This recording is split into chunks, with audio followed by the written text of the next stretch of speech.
Hey everyone, in this video we will learn how to use Relume for beginners. First, sign up for a Relume account and log in. Once you're logged in, you'll be taken to your main dashboard where you can start creating a project. Start by creating a new project.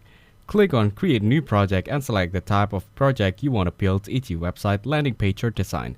Relume offers a drag and drop interface so you can easily add elements like text, images, buttons and forms. Next, explore the Relume library, which offers pre-designed components and templates to help you quickly build your project. You can customize these elements to match your brand style and needs. As you work on your project, you can access tools like styling options, responsive design settings, and animation to refine your website's appearance. When you're satisfied with your design, click Publish to make your project live or export to use it in other platforms or tools.